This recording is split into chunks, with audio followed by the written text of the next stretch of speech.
Sesaat lagi Anda akan mendengarkan program Renungan Sahabat Seperjalanan bersama Pendeta Wendy Pratama. Selamat mendengarkan.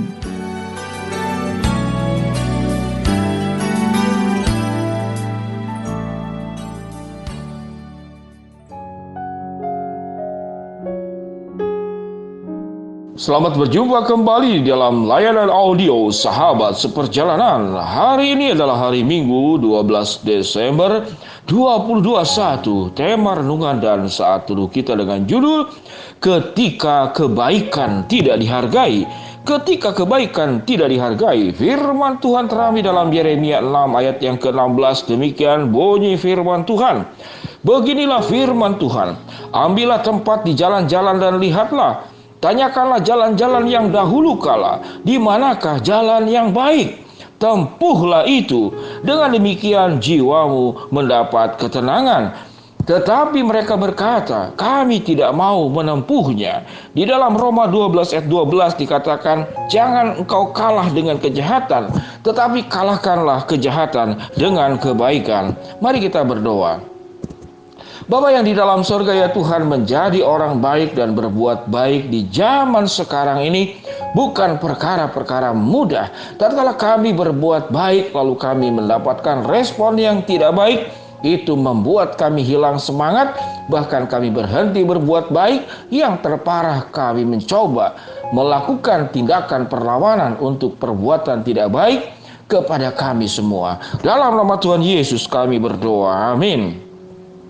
Shalom sahabat seperjalanan yang dikasihi Tuhan. Temanya adalah ketika kebaikan tidak dihargai. Sahabat seperjalanan, berapa banyak sahabat seperjalanan punya pengalaman yang seperti demikian. Ketika kita sudah berbuat baik dengan tulus hati, dengan kesungguhan, dengan tanpa tujuan, dengan tanpa kepentingan, ternyata respon yang diterima adalah tidak baik.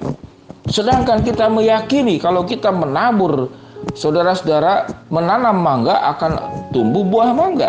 Menanam kebaikan akan tumbuh kebaikan yang didapat kembali buahnya. Ternyata tidak demikian. Apa yang Alkitab katakan?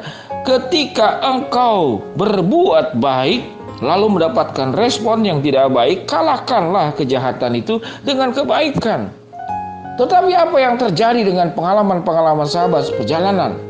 Di dalam menghadapi sebuah peristiwa yang demikian, kalau sahabat seperjalanan diberikan kesempatan untuk berbicara dan bercerita pengalaman bagaimana kita berbuat baik dengan tulus, dengan tanpa kepentingan, dengan tidak hitung-hitung, kemudian respon yang kita dapat adalah justru respon yang tidak baik. Pertanyaannya, apakah benar perbuatan baik kita itu tulus? Apakah benar perbuatan baik kita itu tanpa kepentingan? Apakah benar perbuatan baik kita itu tidak dengan hitung-hitung? Tatkala perbuatan baik kita kemudian mendapatkan respon yang tidak baik, lalu kita kecewa, lalu kita trauma, lalu kita berhenti, maka sesungguhnya kita sedang punya kepentingan sewaktu berbuat baik. Kita sedang hitung-hitung sewaktu kita berbuat baik. Kita sedang tidak tulus sewaktu kita sedang berbuat baik. Sehingga tidak heran dalam Yeremia 6 ayat ke-16, apa yang dikatakan firman Tuhan? Tuhan mengajarkan, ikutilah, biarlah engkau melakukan jalan yang baik, tempuhlah itu agar jiwamu mendapat ketenangan. Tetapi firman Tuhan berkata apa? Dalam Yeremia 6 ayat 16. Tetapi mereka berkata, kami tidak mau menempuhnya. Ini ayat firman Tuhan. Mereka berkata, kami tidak mau menempuhnya. Nah, kelompok orang yang tidak mau menempuhnya karena mengalami pengalaman seperti demikian. Yaitu berbuat baik karena dengan kepentingan, berbuat baik karena hitung-hitung, berbuat baik karena ketidaktulusan. Orang yang tulus, orang yang tidak hitung-hitung, orang yang tanpa kepentingan, dia tidak peduli respon baliknya seperti apa. Dia akan tetap berbuat baik. Sama seperti Yesus berbuat baik kepada kita, mengorbankan dirinya. Kalau Yesus hitung-hitung, dia datang ke dalam dunia, balik lagi ke surga. Dia tidak akan lewatin jalan Via Dolorosa. Tidak jadi akan katakanlah disalibkan. Dia tidak akan mau. Tetapi karena Yesus mencintai, Yesus berbuat baik, tidak hitung-hitung, tidak dengan kepentingan, dan penuh dengan ketulusan, sehingga perbuatan baiknya tuntas. Sekalipun perbuatan baiknya itu mendapatkan respon yang tidak baik, Yesus mau berkorban untuk kita semua agar mendapat hidup yang kekal. Tapi manusia membunuh Yesus, menyalibkan Yesus di bukit Golgota. Sahabat seperjalanan, berbuat baik memang membutuhkan hikmat bijaksana. Berbuat baik memang membutuhkan tepat waktu, tepat orang. Maka itu adalah hal yang harus ditempuh agar kita jangan sampai perbuatan baik kita itu disalah manfaatkan, disalahgunakan. Namun kita tahu dengan jelas perjalanan Tuhan Yesus. Perbuatan baik Yesus disalahgunakan, perbuatan baik Yesus dimanfaatkan. Petrus mengikut Yesus karena demi ketenaran. Yudas mengikut Yesus karena masalah finansial dan ekonomi. Dia mau korupsi dari keuangan pelayanan Yesus. Dan mereka mengkhianati dan mereka menyangkal Yesus. Apakah Yesus berubah hati untuk kemudian berhenti berbuat baik? Yang dikatakan Yesus, ya Tuhan, ya Bapa, ampunilah mereka, sebab mereka tidak tahu apa yang mereka perbuat. Itu dikatakan juga kepada yang menyalibkannya. Itu juga dikatakannya kepada orang yang memang pada dasarnya manusia yang sudah dikuasai dosa. Dia tidak belajar bagaimana merespon dengan baik perbuatan baik yang sudah ditabur.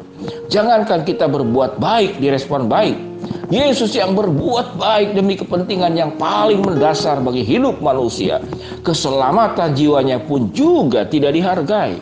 Sahabat seperjalanan, lalu apa itu upah berbuat baik? Upah berbuat baik ada 3 tahapan. Yang pertama, sewaktu kita punya niat baik saja, itu sudah hal yang baik. Yang kedua, kita melakukan perbuatan baik, maka itu adalah kebaikan yang kedua. Yang ketiga, kita berbuat baik, responnya tidak baik, kita tetap berbuat baik. Itu yang tertinggi. Sahabat seperjalanan, memahami kebenaran firman Allah ini tidaklah mudah. Tidaklah mudah. Namun gambaran ibu yang mencintai anaknya, gambaran ayah yang mencintai anak yang hilang. Seorang ibu tetap menerima anaknya sekalipun autis, sekalipun mengalami gangguan kejiwaan, sekalipun dia cacat, dia tetap mencintai, dia tetap berjuang untuk membahagiakannya. Maka ini contoh tentang kasih dan cinta perbuatan baik seorang ibu kepada anaknya. Lalu bagaimana kita? Kalau itu adalah kepada anak, tentu wajar-wajar saja. Lalu bagaimana dengan kepada yang lain? Kita akan tahu bahwa perbuatan baik kita tidak pernah akan sia-sia di hadapan Tuhan, karena kita sedang menjalankan apa yang diperintahkan Allah dan bukan diperintahkan oleh manusia. Karena kita sedang mengikuti jejak keteladanan Kristus untuk menjadi bagian yang kita lakukan juga di dalam dunia ini. Sahabat seperjalanan, ketika kebaikan tidak dihargai, tetaplah berbuat baik, namun penuh dengan hikmat bijaksana. Ada yang akan dihentikan perbuatan baik dalam rangka mendidik, namun bukan berarti kita berhenti berbuat baik.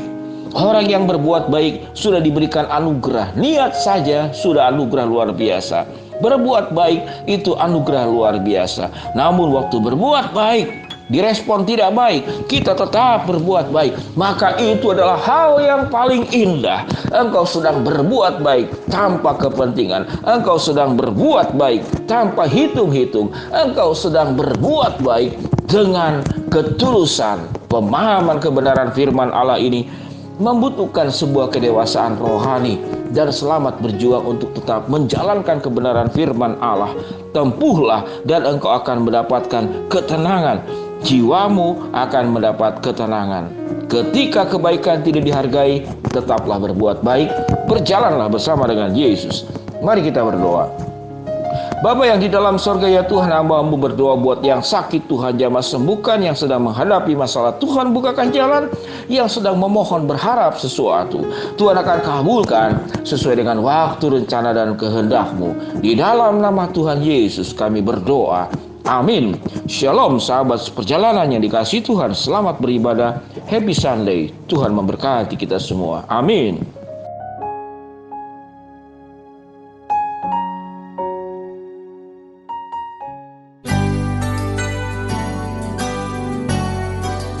Anda baru saja mendengarkan program Renungan Sahabat Seperjalanan bersama Pendeta Wendy Pratama. Terima kasih atas perhatian Anda. Tuhan Yesus memberkati.